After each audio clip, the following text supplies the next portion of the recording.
From Giuseppe's studio, it's the Lombardi and JP Talk Sports podcast. I'm your boy, Scotty P. They, them boys, Lombardi and JP.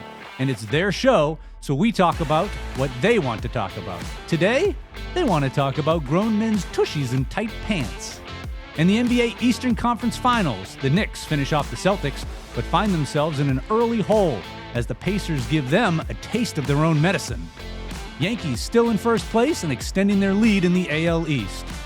Shout out to Ronald Acuna Jr., who, in his Braves return this week after being out for almost a year with an ACL injury, sends the first pitch he sees 467 feet out of the yard. And Hard Knocks. Are we just talking about my experience here on this show? Stick around and find out next on the Lombardi and JP Talk Sports podcast. Here we go. Hello, gentlemen. We are back for another show. How's everybody doing? I'm doing all right. Thanks, Scotty. I'm doing well. I would think, JP, that you're doing very well, although after the last round of the NBA. Here we go already. I mean, we just started the show, all right? Scott, God. he's not doing well. I just wanted to check not to see. doing well. Yeah, like what's his status right now? If I opened my phone and showed you the text messages I've received and the well-beings checks that I've had to conduct on him over the last two playoff games, we'll get into it. I get it. But he's not doing well. Yeah, you're surprised to actually see him here in person today? I mean, is he here in person? Is he really here? I mean, is he? I got a pulse. All right, he's got a pulse. He's still breathing. He went from here to here, but it's not over yet. We'll get into it. It's not over, JP. Hang in there. Yeah, I feel like a Boston fan right now. 0-2 and the series. It's rough. Sucks, doesn't it? Little preview. Just threw a grenade your way, Scotty. Did you see that? Very subtle, but he did. I know how you feel. Yeah. I know how you feel. All right, but first, before we get to the NBA and the Knicks, we want to talk tushies, the Tush Push, and the owners' votes to ban the Tush Push. JP, I know you feel strongly on this. Why don't you start us off? All right. It's a rugby play. It's got to go. It's not a football play. It's a rugby play. Having a scrum in football doesn't belong. And I'm totally against it. The Eagles and the Bills use it the most. They're 85% successful using that play, and the rest of the league is 71%. So it's a successful play for everybody, but two teams are definitely capitalizing more than the rest of the league. I don't like it. I feel like if you have a running back at quarterback, which is like a Jalen Hurts, the play is more successful than having like a Dak Prescott or somebody else, like a more of a thrower than a running back, quarterback. So I'm against it. I want them to ban it. I was kind of surprised to see the teams who wanted to keep it, on that list. So, but again, I'm not for it. I'm with Ben Johnson from the Detroit Lions. Shout out to Ben Johnson. Great take on it. If you watch it, you can Google his YouTube video on why he thinks it should be banned. He's more into explosive plays than he is for this stupid 1 yard play. So I like his take on it. JP. Yeah. Are you ready for this? No. You were a bitter man the last couple weeks, last week, and this is just another example. Listen, here's the deal with the Tush Push. I feel you, and part of your anger about this is the most successful team that is capitalizing with this play is our hated Philadelphia Eagles. As a diehard Cowboys fan, I can't stand it. But on the flip side, why aren't other teams successful with this? And I'll tell you why. They have a better quarterback. Jalen Hurts makes this happen, and they have a strong offensive line. As a matter of fact, I thought originally that when Jason Kelce retired with the Eagles, that the Philadelphia Eagles would not be successful with the Tush Push anymore. And just the opposite, they're just as successful. So I understand what you're saying, and it's easy to say this is a rugby play and it doesn't belong in football. I mean, the Green Bay Packers came to the table. I think they were the ones that started this off. The Green Bay Packers came to the table and indicated, hey, listen, it's about safety. It's about players getting injured. I don't think we had one player get injured in 2024 with regards to somebody getting hurt with on a Tush Push play. The bottom line is this. The Bills and the Eagles have mastered this play, and basically they're first and 8. They play 8 yards every 4 downs. They're first and 8. I understand what you're saying, but just maybe the Cowboys will have an opportunity to show what we have. Tyler Smith, BB, and our new guy Booker, maybe we start doing the tush push. So I disagree with you. The Eagles in 2022 were 93% with Kelsey. When he retired, the following year they went down to 85%. Now they're at 83%. So after Kelsey has retired, they are not as successful with this play.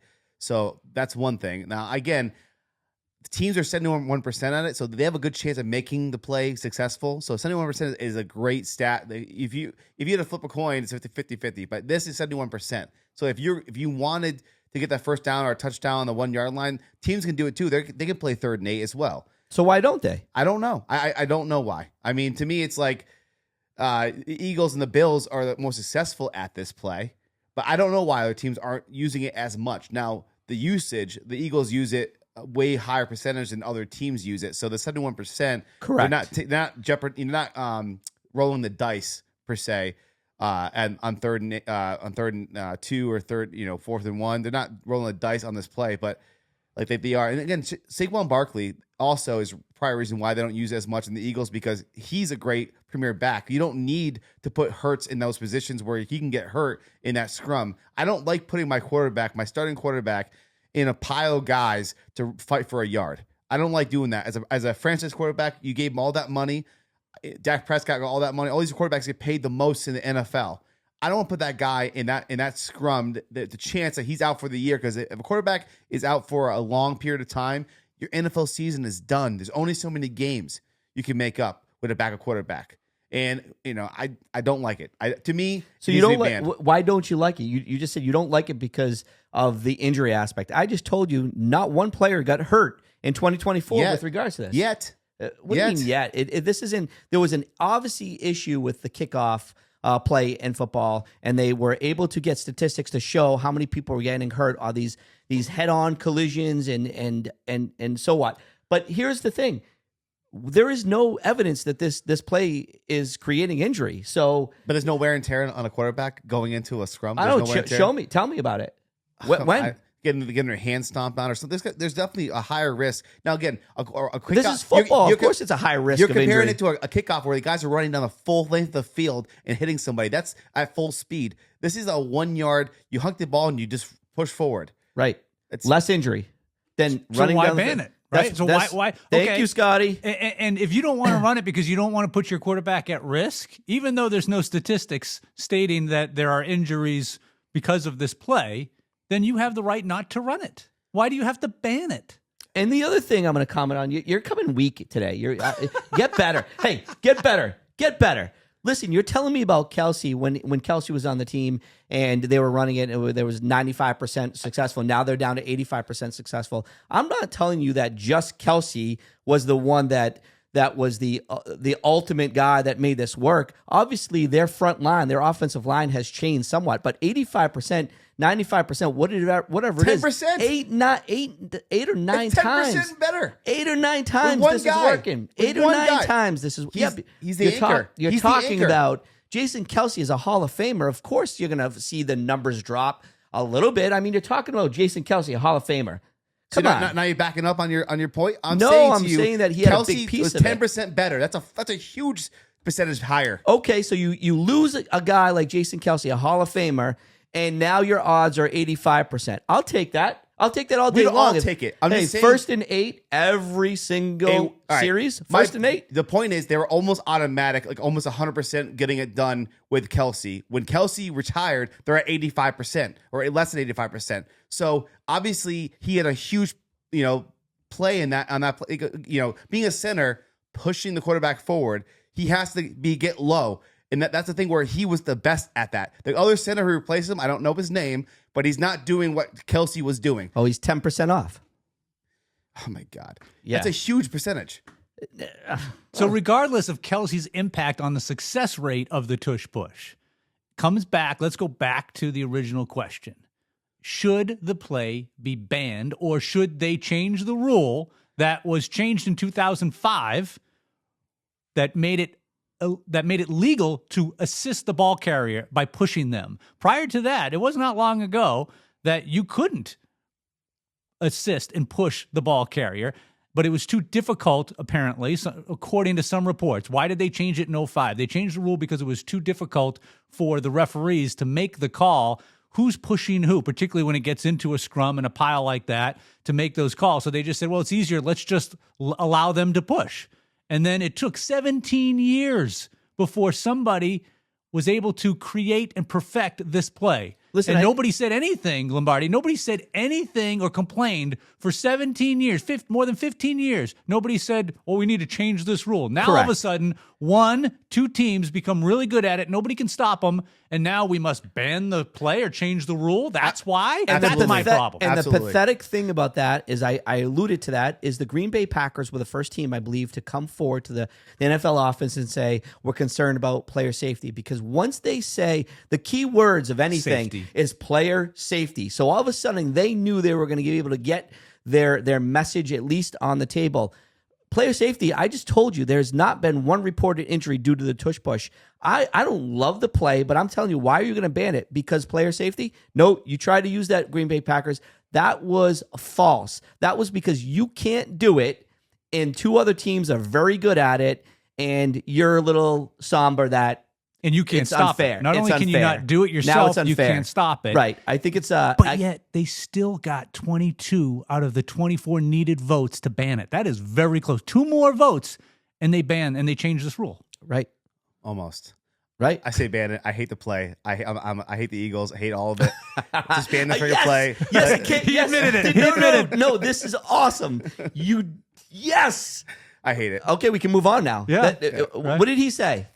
He hated it. He hates the Eagles. Yep. So those are the 2. And I objectively hate the Eagles too, but understand that the tush push, nobody else can do it as good as the Eagles or the Bills.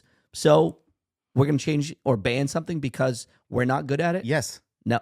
Yeah. And honestly, I don't like the play either. I think your best argument is that it looks more like it's a rugby play more than a football play. It is. But only approximately 0.28% of the plays in the NFL are run the tush push is run out of all of the plays. So that's my issue with it. I don't like the play, but I respect the fact that there's a team that has perfected it and nobody can stop it.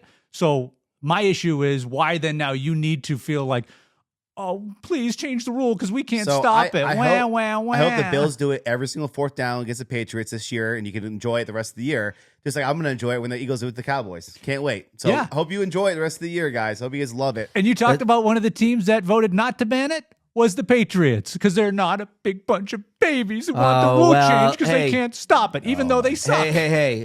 We're not going to go down that road. I'm not going to jump on that bandwagon. Yeah. Yeah. Nope. All righty. Very good. Well, sticking with the NFL theme, Hard Knocks. There's been an announcement as to what the plans are as far as preseason, who they're going to follow, which is going to be the Buffalo Bills. But we want to talk more about in season. They're going to follow the NFC East, not just one team in the East, but the entire conference there. What are your thoughts on that? That should be interesting, no? Yeah. Here's the thing with the Hard Knocks, and I don't know if you guys are going to agree or disagree. This would mark the 4th time that the Dallas Cowboys at least have been featured on Hard Knocks. 02, 08, 21, and now 25. And it's not just, as you said, Scotty P, it's not just the Dallas Cowboys that are going to be featured throughout the season. It's going to be the NFC East. So that's kind of cool. But I'll be honest, I'm not a big fan of Hard Knocks. I know people are going to disagree with me. I just feel like it's another situation where the NFL is bringing in reality TV. And I know I'm going to compare apples and oranges, and I'm sure our critics out there are going to stomp on me for saying this, but I almost feel like it's the Taylor Swift situation with the Kansas City Chiefs. The Kansas City Chiefs became more about how many times we're going to show Taylor Swift on the big screen as opposed to the Chiefs playing football. And I just feel like the show minimizes football as opposed to highlight, whether it be a documentary on somebody or whatnot. I mean, these guys know they're on Hard Knocks. They're wired up. Are they playing the game? Are we movie stars? Or are we football players? Come on. I just do a documentary on something, and I'd be more interested than Hard Knocks. But that's just my take. JP?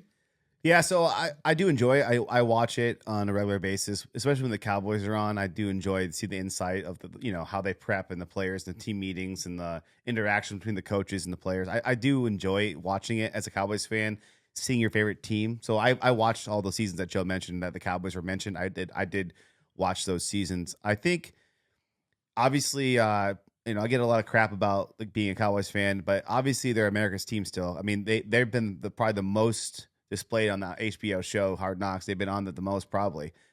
In this year with the NFC East, obviously they see something in that division where it's going to be a good division with the Giants coming up with Jackson Dart and Carter. Then you have the reigning champions, the Commanders, coming back after a strong season with Dan Quinn, and then you got the Eagles, who obviously the Super Bowl champions. And then you got the Cowboys this year, which always are in contention, but can they get over that hump? Can they take that next step with Marty Schottenheimer's son, Shotty there? Ryan. I don't know. I'm still thinking that's such a bad hire, but again, I like the way he talks. I like the way he's presenting himself with the players in the news conferences. He's way better than Mike McCarthy, but I don't know if he's the guy. But obviously, Cowboys are still America's team, and they bring the ratings. As you can see in the schedule, too, I want not to get off the Hard Knocks thing, but on the Cowboys schedule, they have the most primetime games like 7 out of any team. I think it's like 7 And games. they haven't won a Super Bowl in 30 years. Yeah. So obviously, America still loves the Cowboys. And when you say prime time, I'm going to piggyback on that real quick because we're not going to cover their schedule necessarily, but Thanksgiving Day obviously is a given. Now we're on Christmas Day. Yeah. Two Monday night football games. Right? 2 Monday. One home against the Cardinals, and I think one away against the Raiders, I believe. And Sunday night against the Super Bowl champs at Dallas. I mean, it goes on and on and on. Like. So I'm not excited about the whole Christmas Day game, and I'm already gonna have to watch them on Thanksgiving, and if they lose, it ruins my holiday. So now it's 2 holidays that could be ruined. But again, it's one of those things where the Cowboys, being on Hard Knocks, it's not to me a surprise. They do bring the ratings, and HBO is all about the ratings, getting the viewers to watch it. So somehow getting them grouped in. I do think I did hear that the AFC North also will be featured on Hard Knocks this year as well, which is the Bengals, Ravens, Browns, and Steelers. So that's also the in season as well as being broadcasted on the Hard Knocks this year as well. Well, the Bills are going to have the initial preseason, but I'm saying in season it's going to be the NFC East and the AFC North. It's going to be both divisions. What are your thoughts, Scotty? What do you think about Hard Knocks? I've actually never seen the show. Really? Yeah. Really? Probably because I don't have HBO. All right. Well, maybe you should get it. Scotty, Hard Knocks. I know it's illegal, but in the 20 years or however long Hard Knocks has been on the air, it has yet to get me. 2001, so just over 24 years. 24 years. Yeah. It hasn't got me to sign up yet. I don't think it's going to this year. I can throw you my HBO Max if you want to join. Let's share, right? Let's be a team. I know it's illegal, but we can figure it out. All right. And for the record, you're right. The Cowboys have been shown the most 3 times, but not as often or more than others as you would think. Teams like the Ravens have been on multiple times, as well as some others, but it's like 3 versus 2. So they are spreading it out. What about the Browns? How many times have they been on? Oh, you're gonna make me look. Or Jacksonville, or Jacksonville, or how about I'm sure there's plenty of teams that have not been covered how at about all. the Panthers? The Titans. Can you tell me how many times the Panthers have been on? You don't have to look. I'll get back to you on that. Credit to what JP was saying is that, and that is why I feel that this is just a reality show to make money, is because you're taking a team like the Dallas Cowboys, and I love them, and don't get me wrong, I do watch it. I do what they're my team. I watch everything that comes on TV that has to do with the Dallas Cowboys. But the point is this: they know that they are America's team, whether you like to believe it or not. 30 years without a championship. We just talked about it. We have 7 primetime games. You would have thought we've won the Super Bowl, or we have a dynasty going on right now to have 7, primetime games and being on the Hard Knocks. We didn't even make the playoffs last year.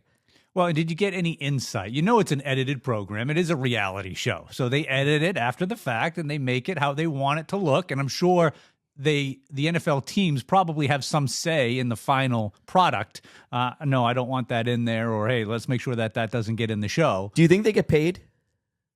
No, I don't think No? so. No. You don't think they make any money? The I would team love to doesn't know- make any money off of this? Well, I think the NFL is probably getting paid, right? HBO has to Of course. pay NFL in order for the rights to create this and air What about the this. teams? But I don't know if the NFL show Because throws one thing anything Jerry extra to Jones, them. one thing Jerry Jones is very good at is making a lot of money. And I'd be very surprised if the Dallas Cowboys aren't making some type of money Yeah, you on think this transaction. Then you would think though that teams would be clamoring about, hey, I haven't got my shot. How come I haven't been on Hard Knocks? because you you stink. aren't. Yes. So you took my line, man. Okay, then ban the rule then. Uh-oh. to close this up, the reason why the preseason You is just ignored it. Yeah, close this up because I'm losing. how am I losing? I'm not Take, losing. take your ball and go home, JP. Take your ball and go home. Tough crowd. Go ahead. All I'm saying is that the preseason version of the show is the best and the headliner part of it, because when you draft these rookies and you get them in the camp and you get to see them early, it's kind of cool. So like that is a great part of the show, and I forgot what year it was, but that was the fun part of seeing like these rookies in the Cowboys mini camp. That was awesome. So It is cool. And then guys coming back from injuries or coming back and seeing how they're performing in the training camp, and then who they're going to cut. All those things. I do enjoy those kind of scenarios. So that's the insight you get to see on the show, and they focus just on one team. I don't really love doing the in-season version. I like the preseason because it was like, all right, you getting ready for football because you have nothing really to watch besides baseball in August. I mean, there's basketball, hockey, and football is pretty much done. You have the mini camps, but you don't really, as long as you live in that city, you're not going to see the practices, right? So to get that insight, it's kind of cool. And I do watch other teams, but I would always record the Cowboys when they go back to watch it. So again, I like it. I think it's fun, but the in-season one I could do without. I really don't care either way. At that point, you already know who your team is. You know how you're performing. If you're not playing well, it's less chance you're gonna watch it. All right, thanks, So, JP. Thanks for that insight. That's interesting, the difference between the preseason show versus the in-season, because I'm interested in, obviously, this season with NFC East. So we'll see. Come back and we'll talk more about our thoughts mid-season on Hard Knocks. Let's transition to the Yankees, gentlemen. JP, why don't you take us lead-off position here? Speaking of Judge, as he continues his historic hot start. So we've been talking about it the last couple of shows with the Judge, right? So he's still on a complete tear. And there's a couple Major League Baseball records that he could break this year. And one of those is Babe Ruth's all-time total bases records that he set back in 1921. So Judge is on pace to hit 466 total bases, which would surpass Babe Ruth's all-time at 457. So that's awesome. He's on pace right now for 55, 56 home runs, is what he kind of hit last year. Obviously, if he gets hot like he did a couple years back when he beat Roger Maris's record, he hit 10 in a week or something like that. Something crazy. So anything can happen still. But right now, Judge is sitting at a 395 batting average, which is his first in MLB. He's tied with 18 home runs, and he's second in RBI. So right now he's sitting at the Triple Crown. So on base percentage, he's the highest. One other record that he's going for is WAR. So it's wins above replacement. And right now he's at 14.6, which is higher than Babe Ruth's single season record at 14.1. So these are historic things that have been in place for almost over 100 years. So This is amazing to watch Judge as the Yankees captain. He's leading this team. We're in first place. I mean, we're losing some close games, but overall, I'm pretty happy with all the injuries that we've been hit with this year. Judge has been playing great, and without him, we're not a playoff contender. What do you think, Joe? You did a great job. I'm gonna boost your ego a little bit. Build him back now, up. We've and knocked I'm gonna- him down enough. Yeah, I feel like Build him up. it's not fair. No, and in all honesty, I think you highlighted so many stats and so many great potential opportunities of history being made before our eyes. So I don't think I need to even touch upon that because we agree on that. But that's something that we fully agree on. I think the thing that people don't overestimate or misjudge or forget about is this. I never thought we would see another Yankee captain in my time like Derek Jeter that can handle the stage of New York City and being a New York Yankee. And not only doing it on the field, because that's only 50% of it. And we all know that at Yankee Stadium. That's only 50% of that. but the way that man carries himself in his pregame, postgame, and as the captain is absolutely the epitome of a true professional. I mean, he does it. He is, I don't know if he watched Derek Jeter, every interview Derek Jeter has done, but he is one that is the most humble, giving credit to his teammates, never focused on him, never focused on a stat he's involved with. And I get it. He's probably behind the scenes with his family, happy about these stats and knows what he's doing. But he is the utmost professional. And I think without mentioning that, those stats mean nothing. And I think that's really important to bring out on the show today. He is as great on the field as he is off the field. And that's a Jeter-esque thing that he's doing, and that's. I just said that. I know, but I'm just saying, like these are the you're right, you're totally right though. In 20 years we had Jeter, right, and now we have him. He's what, year 8, year 7, year 8, and it as a Yankee fan, it is something to be proud about. Yeah, because I totally agree with you. I'm saying I'm agreeing with you. I know you're gonna be a jerk about it, but I'm agreeing with you. And what the last point I want to make about my piece on Judge is this. The Yankees, and I'm going to go into that in a minute, the Yankees are doing so well right now. You know, we were in the World Series last year where we're making another push. We'll talk about that in a minute. But baseball is a very long season, and I don't care what team you are, you're going to go through your ups and downs. And it's not the ups that you have to worry about the character of Judge and what he brings, like I said, to the clubhouse and off the field. It's the downs you have to worry about. And what's going to happen is the Yankees will go through a rough patch, and you never see him worry. He's laser focused. He says all the right things, and in addition to that, he knows, I think, behind the scenes in his clubhouse, he's motivating those guys and making sure that, you know what, this is a tough time, but we're gonna get out of it. He's awesome. Yeah, and we've seen it. We saw it last postseason. 100%. And you didn't Thank hear you for mentioning that. You didn't hear about trouble in the locker room. You didn't hear about Judge's attitude and even his body language. You don't see it. The man is just incredible. Well, the one thing he has to prove, what do we know? The one thing that Judge has to prove. Get it done in the postseason. Get it done in the playoff season. Yep. And you know what? That's a big deal. That's a big deal. Some of our favorite players from our favorite teams on this podcast, I'm not trying to transition in any manner, but Micah Parsons, same thing. We'll talk about him down the road in other episodes about his big contract and him getting it done in the playoffs. Bringing it back to Judge. Judge needs to get it done in the playoffs. And I think that's the only piece left to his brilliant career in the making. And when he does, a little foreshadowing, the question that I'm going to ask you two as Yankee fans is when Judge does have that success, and I think he will, it's only a matter of time, and you probably can't make the decision or the judgment call until the end of his career. But when you're looking at Jeter and you're looking at Judge at the end of their careers, who are you going to take? And you don't answer that now. I'm not. Don't worry. You can't answer it right now. And I don't think I'm going to be able to answer that. I don't think that it's going to be a tough call. It's easy right now. It's easy right now. It's easy right now. But in 10 years, is it going to be so easy? I hope it's hard. Yeah, for your sakes, right? I think it's going to be very difficult either way. I think you have two players, two distinctly different players. You're almost comparing apples and oranges. Yeah. And I think when you come down to the end of their careers, and when we're sitting up here, hopefully talking about it, I think we're going to struggle because it's apples and oranges. Yeah, but if you only have one pick, you can only pick one of them. Scotty, I can have as many. Pick? Let me correct you. This is my show. This is my show. I can have as many picks as I want. Fine. Change the rules. Do you want to ban my questions now because they're unfair? Oh boy, and nobody can answer them. Yeah. Oh boy. All right. Anyway, is there anything else regarding So let's talk about the last 10 games of the Yankees, Lombardi, and the series.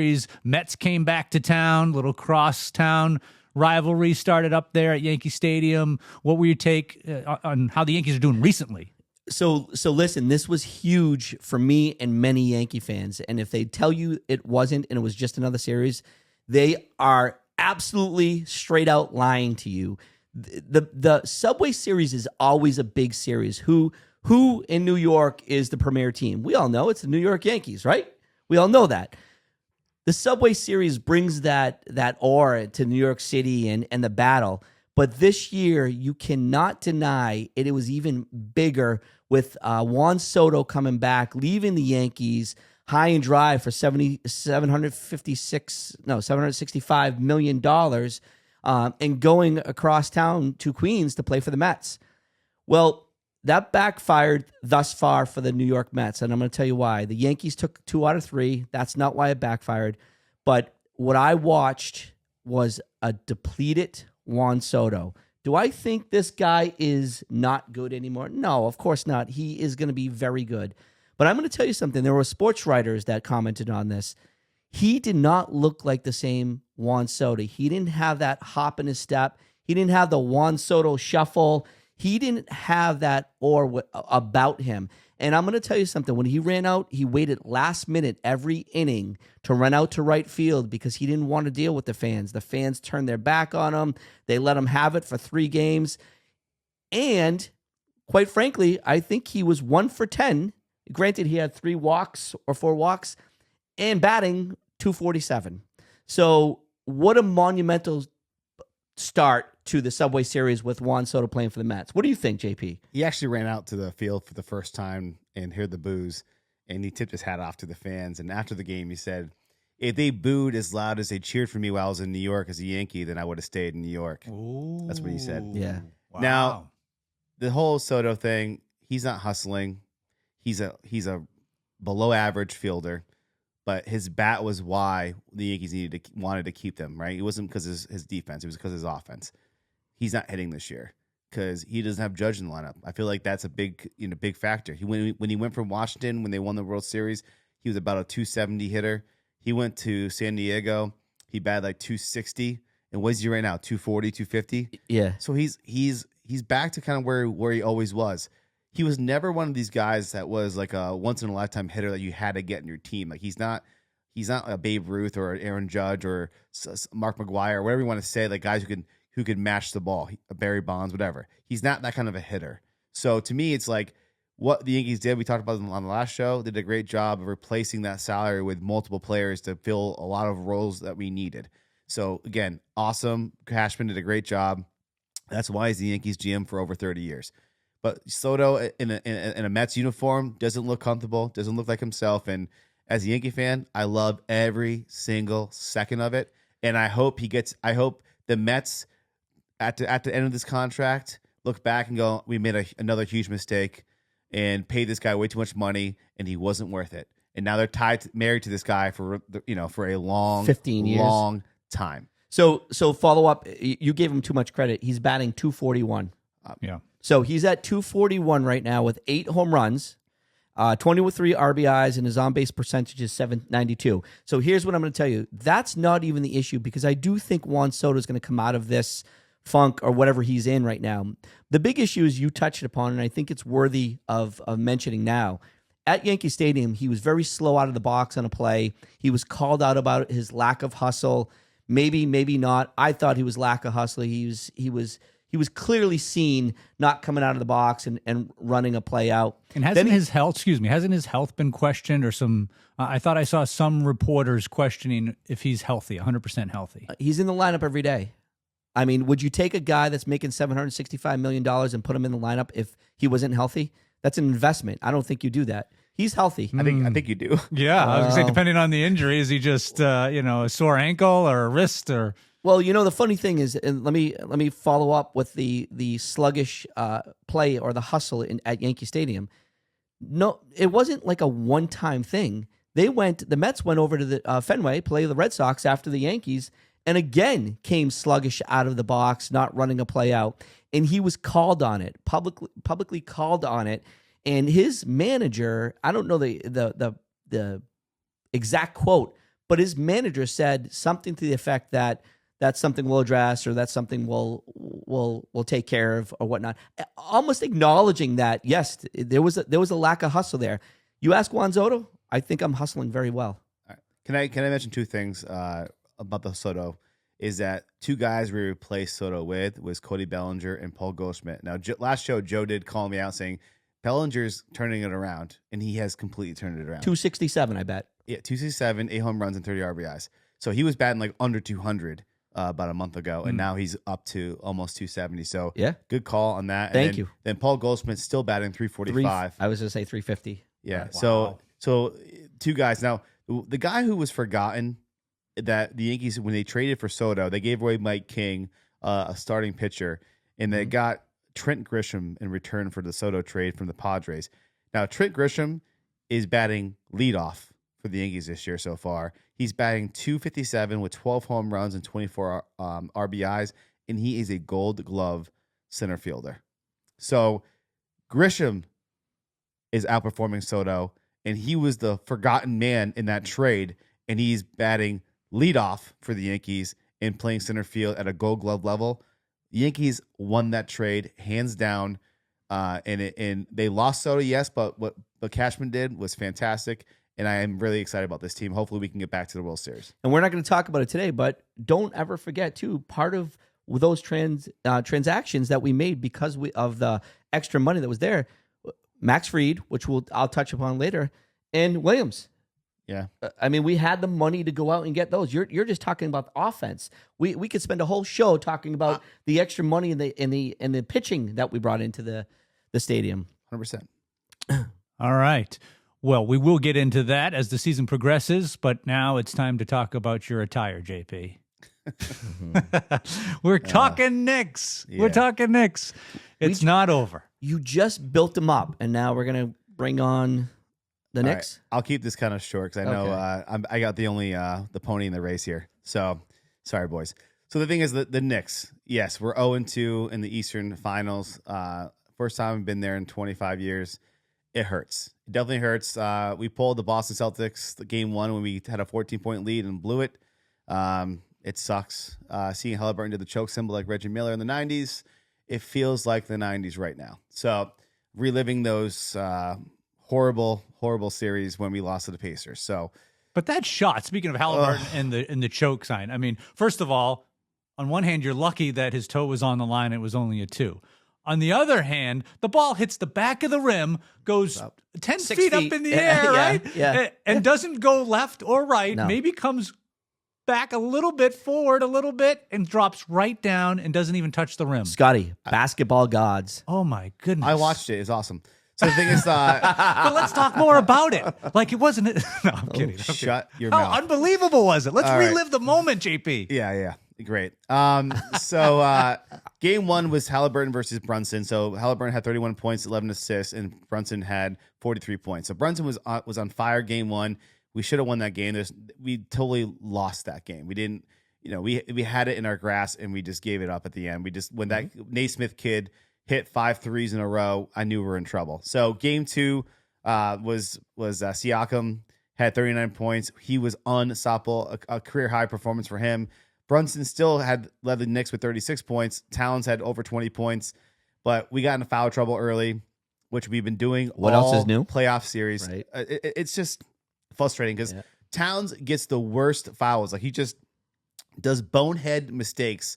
Oh, he commits the worst fouls. Yeah. My apologies, but that's how I look at it. It's like he does the dumbest fouls in the wrong time, and then he gets in foul trouble. So he has 3 fouls.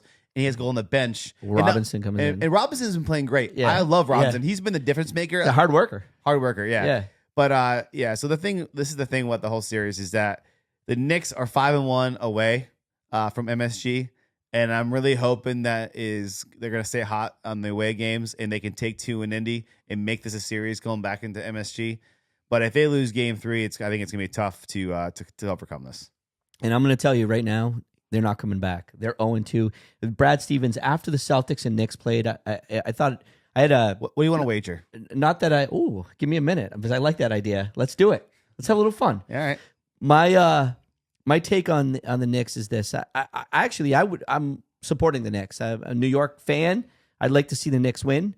I have no fight in this, but my problem with the Knicks coming back is this.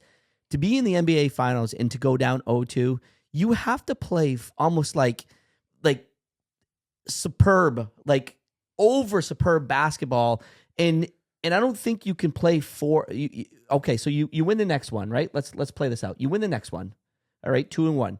You win in the following, 2-2. I'll give you the 2 games. You mean to tell me the Knicks are going to win 3 in a row against Indiana? It's possible at that point. I'm not saying it's not possible. I'm just saying, realistically, even if you get 2 wins, Knicks come back. I mean, Pacers come back, win a game. You're not going to win 3 in a row. If Indiana Pacers lose 2 at home and go back to MSG tied, the Knicks have the advantage. They have the momentum going into MSG. Well, they don't have to win 3 in a row. They win 2. They can lose 1 and then win 2 more. And that's not going to happen. That's what I was trying to get at. That's not going to happen. That's not going to happen. He says. All right. You're so confident it's not going to happen. If the Knicks win tonight and Sunday with Game 3, what do you want to wager? Well, you put me on the spot, but I would love to wager something because that's not going to happen. You want to wait a 6-pack? What do you want to do? What do you want to wager? Done. All right. Shake on 6-pack of the losers. The choice of lemonade. No, winner gets to choose the 6-pack that the loser has to buy. Yeah, exactly. That's fine. That's fine. All right. Now, well, it's interesting though that the Knicks, that was Game 2 was their 5th home loss this postseason, which is a franchise record.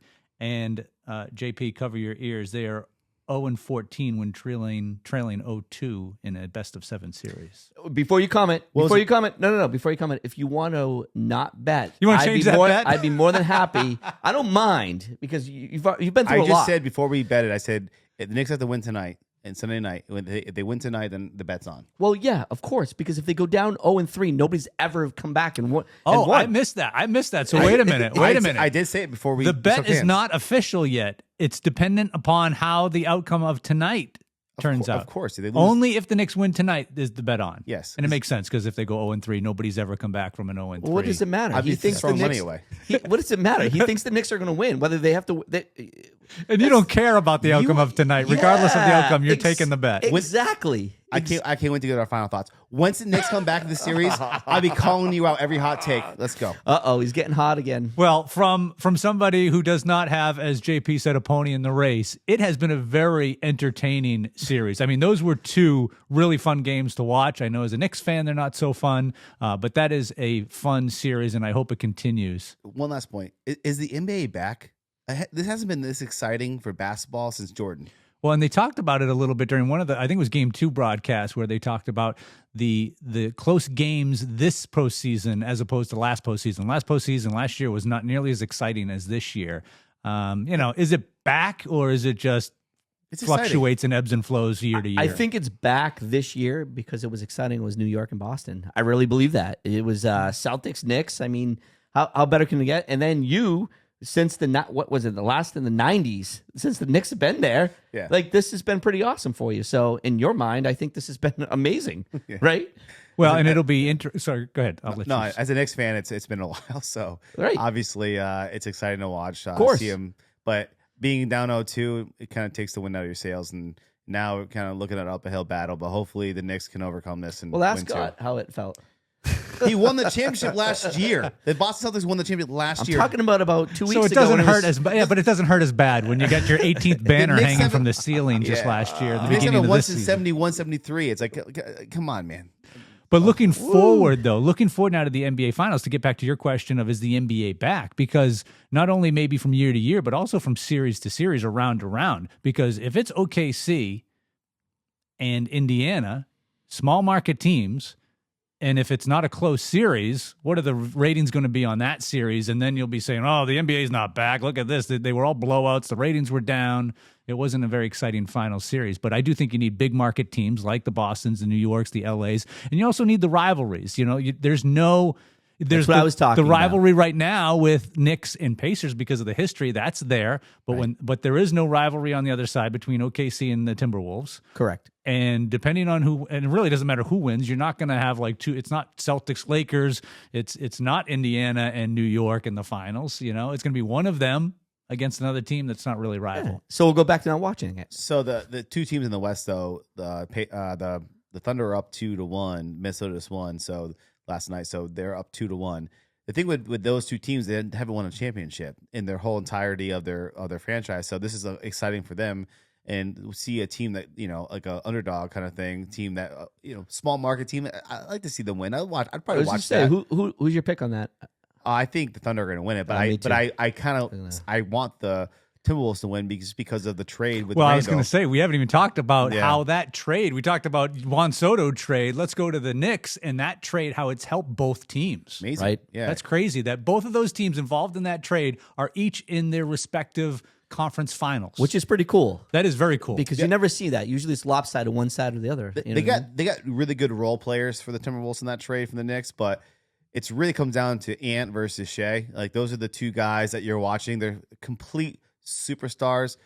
If you try to name the Thunder starting lineup and then the Minnesota Timberwolves starting lineup, you would struggle. Right. Those two guys are premier superstars. Like complete. Like if I had Anthony Edwards on my team, I'd be like so better happy. than Brunson. I would take Anthony Edwards Over Brunson? Yeah. Do you know why? Because he's just insane. He like is. he's a Well, I He's a thought freak. Brunson was insane. he isn't good. He's a great. I love Brunson. I'm not saying I'm not taking anything. They're two completely different players. All right. And if you want a Jordan-esque player, That's all I that's want to Anthony do. Edwards. He's a kill. Whatever. I love Brunson, but he's on my team. Of course I love him. But if you had to anybody would choose Anthony Edwards JP, over I just asked Brunson. a question. That's all. Yeah, I you're just ki- asked a question. All You're right. killing me today. Killing me. You're killing me, dude. All right. So I'd like to say, who do you think would give OKC? Who would give the Thunder the best competition? Although what I also find amazing about the NBA and just sports in general, though, look at the game 3, the Timberwolves, what they did to OKC. After the first 2 games of what OKC did to Minnesota, they turn around and then blow OKC out of the building. I mean, that is it's unfathomable. I just can't wrap my head around It's because the Timberwolves bench showed up for Game 3, and they outperformed Thunder's bench. I think the Thunder just played so bad. I mean, they were lackadaisical, coming up the court, no pressure on, 10-second count, backcourt call. I mean, it was terrible. It was absolutely. They were just weak. They didn't rebound. They didn't I watched hustle. a game. I watched a game last night because They- I'm interested to see how. I watched a little bit of it, and that's what I saw: lack of hustle. No, I feel like the Timberwolves were just shooting out of their minds. Their shooting percentage was insane. Oh, they were unbelievable. and their by, bench came off hot. They came out and just stuff it down Thunder's throat. They were down 0-2. That's exactly what the Knicks will do tonight. They failed to rebound. Thunder failed to rebound. And I'm not going to ask you to pull up the stats, but they failed to rebound. They were weak. They thought they were going to roll the ball out and take the win. You watch. All right. So you want to take a pick on who you have. That means it's time to make your pick. Who's going to win the NBA Finals? Still the Knicks, JP? Oh my God. Well, you're waiting to make a bet that they're at least going to get past this round. Well, don't give him any help. Let him make this decision on his own. Let him think. You mentioned OKC, and that's the clear favorite here to win it all is Shea and his teammates of the Thunder. I don't know. MVP of the League, yeah. I don't know. Well, Shea won it, but I think Joker is still the guy. His stats are insane. That wasn't my question, JP. We're not talking MVPs. We're talking who's going to win it all. Focus. You should be a politician for crying out loud. I don't want to say it right now. I don't know. No, I think the Pacers right now, they're just playing so hot right now. It sucks to see it, and I think Halliburton. He had a horrible game too, but Halliburton has hit clutch shots at game 2 at the end of the game. He was held scoreless the whole first half of the game, came through at the end, and he put the Knicks away in game 1, and he put them away in game 2. And to me right now, Halliburton is playing great basketball, and he is playing very Brunson-like. I was just going to say what Brunson did to the Celtics. No, he's playing like Reggie Miller in the 90s, and it is killing me, and it sucks because I do not like him strongly, and him doing the choke symbol in New York, as a New York fan, you just want to punch him. So. But I'll give him the credit. He's playing out of his mind, and I'll give it to him right now. If out of anybody, he could take Indiana to the finals for the first time in a long time. So I think if they make it, you think Pacers are going to win it?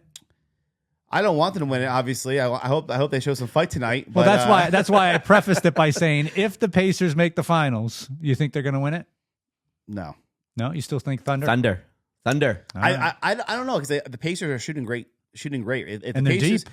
And they're definitely deep, and their starters don't play more than I think 30 minutes a game. I heard that stat the other night. Carlisle has a great rotation, so the Pacers could give them a shot. I think the Thunder have a a good team, and Minnesota has a good team, but I think the Pacers could give them a fair shot. I think it's going to be a toss-up who wins it. I don't think it's that, outrageous that who's going to win. Yeah. I So think do we all anyway. agree it's going to be the Thunder and I think Pacers? God. Tell us how you really feel. Wow. Yeah. All right, we'll move on. On that note, we will move on. Yeah, I am looking forward, as much as I like, and I really do like the Knicks team and the players. I liked them last year. I like them again this year. I just wish it wasn't against the Celtics. But I am looking forward to, although small market, I am looking forward to see Thunder and Pacers. I think it's going to be a good series. All right, it's time for our final thoughts here on the Lombardi and JP Talk Sports podcast. The Lombardi and JP Talk Sports podcast is powered by Lee Creative Media. Ready to make your brand unforgettable? At Lee Creative Media LLC, we create scroll-stopping, stunning photography, high-impact video, and bold social media that gets results. Lee Creative Media, where your story gets seen. All right, gentlemen, it's time for your final thoughts. We will start with Lombardi. That's a good idea. I want to give a little bit of time Yeah. for JP to compose himself. It's hot back here Wash today. his mouth out with some soap, get cleaned up a little. All right, so here we go, fans. You ready? I'm going to give you 3 stats. 7-0 over 11 starts, 1.29 ERA, and 0.93 whip. Ooh. Lights out over 11 starts. This guy's 7-0. Who do we have? Scotty, you name him. Who am I talking about? Max Fried. He's my man. I'll tell you, Garrett Cole went down, and to think that this guy, Max Fried, I knew he was good, but this good to come into Yankee Stadium, he signed an 8-year, $218 million deal, the highest paid left-handed starter in baseball history. And at the time, I was like, great, but if I knew what I was getting now, an ace, is he our new ace? Even when Garrett Cole comes back, I don't know. This guy is good. I think he's the guy that's going to carry us into the playoffs and hopefully do some great things when we get there. I can't even say more about this guy. He's laser focused. He's dominant. He's helping the others on the pitching staff. He's become a leader with the New York Yankees over 3 months. Man, we're so lucky, Yankee fans, to have Max Fried. All right, JP, your final thought. All right, so the Knicks are down 0-2. We're talking about it. I'm cooling down. I'm coming down. This is what we have to do to win this game. Where is the defense? We are leaving these guys wide open on the three-point line, and Turner, Naismith, Halliburton are hitting these threes. The big difference between the round 2 is that the Boston were missing those threes, and these Pacers are making the threes. That's a big difference in this series, and we cannot leave them uncontested. We get off to these early starts, and we got to hold on to these leads. We cannot let it slip away at the end, and we start off hot, and everybody's hitting their shots. We're battling, and then something in the fourth quarter now, we're not closing like we were the previous series. Our offensive firepower, overall, we're not shooting a higher percentage than the Pacers. Pacers are outshooting us by a ton, and we have to stay in these games. Brunson is doing everything he can, and Towns is doing all right, but we need another guy to step up as a third, like OG or Bridges, to hit those shots, get a 30-point game, get a 25-point game to keep us in these games, and then obviously the depth. If we're going to go on a marathon with these Pacers, we're going to lose this series. And I heard that by Charles Barkley, saying if the Knicks are going to be running up and down the court with the Pacers, we lose this game hands down, the series hands down. And right now we're playing right into their mold, what they want us to do, and we're not playing our basketball. And so again, we have to clean this up. We got to win game 3, and then obviously win game 4 and bring it back to MSG tied. If we don't do that, then I don't see how the Knicks come back in the series, and it's going to be the Pacers versus whoever in the West, and it sucks. And I hopefully we can overcome this. And as we celebrate this holiday Memorial Day weekend, a little extra bonus final thought from me as well as all of us here at the Lombardi and JP podcast. We want to honor the men and women who have made the ultimate sacrifice in allowing us to live in the land of the free and the home of the brave. From Lombardi, JP, myself, Scotty P, everyone on the podcast, to every soldier who has ever served, is currently serving, and will serve. We salute you with a big old heartfelt thank you, and God bless you. Thank you. All right. Agreed. Thank you. Well said. As we wrap up today's show and say goodbye, we want to give a little heads up, maybe a warning, a caution, a tease. I don't know, whatever you want to call it. But the three of us will be on the road in the very near future. So you may see some videos and some hot takes and quick takes from us, maybe all together, maybe individually. But from the beaches of St. Pete, Florida. Look out, Florida. Here comes the Lombardi and JP podcast. All right, that's our show for today. Thanks for listening, and please keep the conversation going by submitting comments, questions in our comments section. And thanks again for listening. Till next time, be well, and happy birthday, Jack.